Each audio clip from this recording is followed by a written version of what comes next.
Bonjour et bienvenue dans la chaîne de Mathématiques Sciences. Aujourd'hui, comme promis, donc on va s'engager dans une nouvelle vidéo.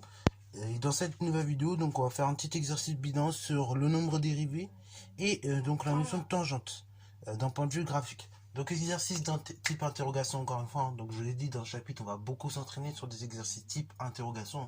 Je sais vous en trouvez un peu à droite, un peu à gauche, pour vraiment vous entraîner sur ces choses-là. Parce que c'est des choses où ça doit venir automatiquement. Ok, et vous devez maîtriser très simplement ces choses-là. Donc voilà. Alors du coup, pour le graphique, du coup, vous allez avoir à peu près les indications. Enfin, je vais essayer de les effacer, mais sinon, bon, je vous donnerai le sujet taqué. Donc il s'agit de l'exercice 2 qu'on va traiter ici. Donc on a une fonction f définie sur R, et donc on a la courbe représentative de la fonction qui est représentée dans le repère, comme vous pouvez le voir juste ici à l'image. Donc on nous demande de dire graphiquement le nombre dérivé de f au point A d'abscisse 0 et ensuite celui de f donc, au point B d'abscisse moins 2. Ensuite on déduire l'équation de la tangente T1 et de la tangente T2 à la courbe donc représentative de la fonction f. Donc je vous laisse mettre la vidéo en pause pour réaliser tout simplement cet exercice et ensuite on va tout simplement corriger. Sur ce donc, correction. Alors du coup, exercice numéro 2. Donc première question, lire graphiquement le nombre dérivé de f au point A d'abscisse 0 et ensuite le nombre dérivé de f au point B d'abscisse moins 2. Donc on va commencer par le nombre dérivé donc de f, donc tout simplement au point d'abscisse 0, ok, voilà voulu. Et donc là je me place en 0, ok, voilà voulu. Et donc je vois que graphiquement le nombre dérivé de f, qu'est-ce que c'est déjà? Donc le nombre dérivé de f en 0, tout simplement on le note f' de 0. Et f' de 0, c'est quoi? C'est tout simplement le coefficient directeur. Ok, donc là, on va remettre cette phrase pour que ça soit imprégné dans vos têtes. Donc, de la tangente T1, ok, donc de T1 à la courbe représentative de la fonction f au point d'abscisse 0. Ok, voilà. Donc, c'est un coefficient directeur de tangente à une courbe représentative de fonction. Qui dit coefficient directeur de tangente, donc qui dit tangente, qui dit droite. Détermination du coefficient directeur d'une droite, qu'est-ce que vous faites? Vous faites delta y sur delta x, déplacement horizontal sur déplacement vertical. Or, justement, T1 est parallèle à l'axe des abscisses. Donc, conclusion, f' de 0 égale tout simplement 0. En fait, la tangente, donc T1 au point d'abscisse 0, n'a tout simplement pas de pente en fait. La droite ne monte pas, la droite ne descend pas. Elle reste tout simplement horizontale, parallèle à l'axe des abscisses. Donc, il n'y a pas de pente. Ok, bravo. Alors, du coup, on détermine f' de 2. Enfin, le nombre dérivé de f en moins 2. Donc, du coup, le nombre dérivé de f en moins 2, c'est f' de moins 2. Il s'agit du coefficient directeur, encore une fois. Donc là, du coefficient directeur de quoi? De la tangente de T2, ou de T2, à la courbe représentative CF, au point d'abscisse, tout simplement, moins 2, ok? Donc je répète, f' de moins 2, c'est le nombre dérivé de f en moins 2. Ce qui veut dire donc c'est le coefficient directeur de la tangente à la courbe représentative de la fonction f au point d'abscisse tout simplement, égale moins 2, ok? Au point d'abscisse moins 2. Donc, du coup, je me place en moins 2. Et donc, pareil, f' de moins 2, on a dit c'est un coefficient directeur de tangente. Et tangente étant une droite, donc pour déterminer le coefficient directeur de celle-ci, ça va être le quotient du déplacement vertical, delta y, sur le déplacement horizontal, delta x. Donc là, en fait, du coup, je ne sais pas si vous avez effacé la construction que j'ai faite, mais donc je vous ai laissé la construction, ça peut grandement vous aider. Donc là, on regarde à nouveau la construction. Donc quand on se déplace, donc de un carreau vers la droite, ok? Donc ça c'est le déplacement horizontal, delta x. Je vois que je monte ou descends de combien? Là je vois qu'en delta y, je monte de 1, 2, 3, 4. Je monte de 4 carreaux. Ce qui veut dire donc que f' de moins 2, donc c'est le rapport, donc tout simplement du déplacement vertical par le déplacement horizontal. C'est-à-dire c'est le rapport entre 4 et 1. Et 4 divisé par 1, ça fait 4. Donc, conclusion, f' de moins 2 égale 4 directement. Ok, là, c'est ce que l'on peut voir, la pente elle est montante. Ok, quand j'avance de 1 carreau vers la droite, je monte de 4 carreaux vers le haut, tout simplement. Ce que l'on peut constater de cette manière-là. Donc voilà, première question très intéressante encore une fois, parce que là, chaque année, je le sais, et je le sais de plusieurs manières, il y en a beaucoup qui se plantent. Donc si vous avez du mal à vous rappeler c'est quoi le nombre, que ça signifie le nombre dérivé de f au point d'abscisse A, et bah imprimez-vous dans la tête que le nombre dérivé de f en n'importe quel point d'abscisse, ok, voilà, et bah c'est tout simplement le coefficient directeur d'une tangente, donc à la courbe représentative de la fonction f, bah tout simplement en ce point là, ok, bravo. Donc imprimez-vous ça dans la tête, c'est très important. Ensuite, deuxième chose, on déduit à l'équation de la tangente T1 et celle de la tangente T2 à la courbe représentative de la fonction f. Donc on va d'abord traiter pour la tangente T1.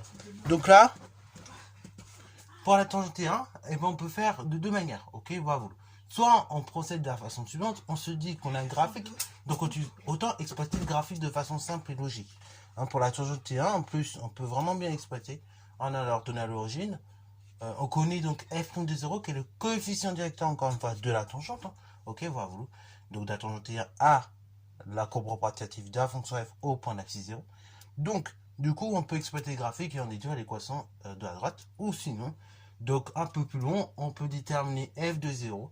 On a f' de 0 et après, bon, on fait les choses avec la formule. Donc y égale f' de 0 facteur de x moins 0 plus tout simplement f de 0.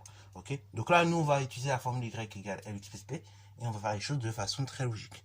Donc pour la tangente T1, on sait que l'équation donc de cette tangente est de la forme suivante. Donc, est de la forme y égale mx plus p. Ok, donc très important, hein, n'oubliez pas, pareil, on parle d'équation de droite, de tangente, donc on n'oublie pas le y après mx plus p, vu qu'il s'agit d'une droite. Ok, voilà. Une fois qu'on est arrivé là, bah maintenant on va poser ce que l'on sait. Or, on sait que m est égal f' de 0. C'est qui est égal donc la chose suivante, on avait dit tout simplement 0. P, c'est l'ordonnée à l'origine, donc graphiquement parlant, c'est égal donc à f de 0, on peut dire en quelque sorte. Et là, f de 0, bah tout simplement, c'est moins 5, attention. Hein, donc P est égal à moins 5, d'après donc tout simplement le graphique, ou le graphe. Une fois que j'ai M, j'ai P, bah je peux donc en déduire l'équation de la tangente. Hein. Donc on a la chose suivante, T1, hein, on ouvre et on ferme les parenthèses, hein, donc 4 T1 entre parenthèses, et donc deux petits points égale, donc la chose suivante, hein, donc tout simplement y égale moins 5. Alors après on pourrait mettre m fois 0 moins 5, mais ça alourdirait les choses, hein, donc y égale directement moins 5, c'est beaucoup plus clair, ok.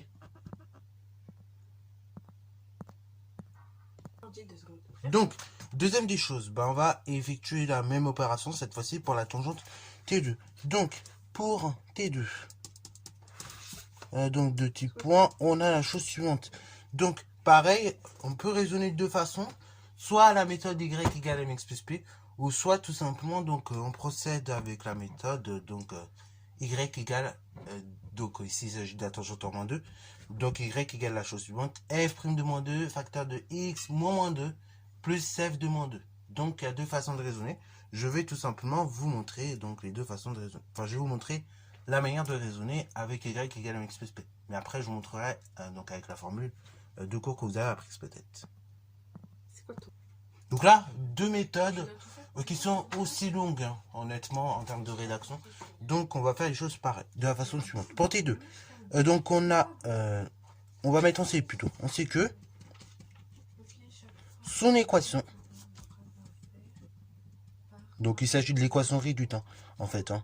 On dit équation tangente, mais pour être plus précis, on dit équation réduite. Donc pour T2, on sait que son équation réduite est de la forme suivante. Donc c'est de la forme y égale mx plus p. Ok.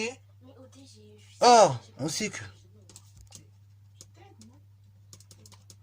m, donc le coefficient directeur de la tangente, en moins 2, bah c'est f' de moins 2.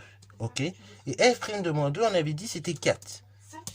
Après, deuxième des choses, bah on va déterminer p.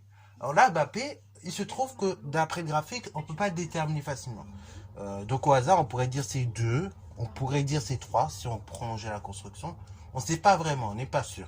Donc quand on n'est pas sûr, bah, on passe par la méthode algébrique. Donc ainsi, maintenant on détermine, deuxième étape, hein, on détermine P, l'ordonnée à l'origine. Donc, comment je vais faire? Bah tout simplement, il faut que je prenne un des deux points, ou un point dont je connais parfaitement les coordonnées, qui appartient à cette tangente. Donc, du coup, on sait que le point B de coordonnées suivantes, donc il s'agit du point B de coordonnées -2 en abscisse et -5 en ordonnée, appartient à T2. Ceci équivaut à la chose suivante. Ça veut dire que, tout simplement, donc on a dit, l'ordonnée du point B est égale donc à la chose suivante, au coefficient directeur de la tangente, ok, voilà, donc M multiplié par l'abscisse de B, plus tout simplement la chose suivante, donc plus le réel P. Équivaut donc à la chose suivante, YB, donc YB c'est l'ordonnée de B, moins 5 est égal donc à M, ok, voilà, donc M c'est-à-dire le coefficient directeur de la tangente, donc c'est-à-dire 4 multiplié par l'abscisse de B, donc ici moins 2, plus P, égale tout simplement moins 5. Équivaut donc à la chose suivante, donc on va réduire un petit peu, ça fait moins 5 égale 4 multiplié par moins 2, plus par moins ça fait moins 4 fois 2, 8, plus P. Après, tranquillement, j'isole. Hein. Donc là, ça fait que P égale à la chose suivante. Ce qui me dérange, c'est la soustraction par moins 8. Enfin, la soustraction par 8 ou l'addition par moins 8. Donc, je vais additionner l'opposé. Ok. Si l'addition par moins 8 me gêne, j'additionne plus 8. Donc, P est égal de ce cas-là. Ça fait tout simplement moins 5 plus 8 ou 8 moins 5. Et vous trouvez 3. Donc, conclusion. On peut en déduire que T2 a pour équation la chose suivante. Y égale donc 4x plus 3. Et donc ça, c'est l'équation réduite de la seconde tangente. Voilà, donc fin de cet exercice bilan sur les notions de tangente, de nombres dérivés et ces choses-là. Donc voilà, j'espère que cette vidéo t'a plu. Si c'est le cas, n'hésite pas à la liker, commenter et bon reste à toi en mathématiques et en sciences.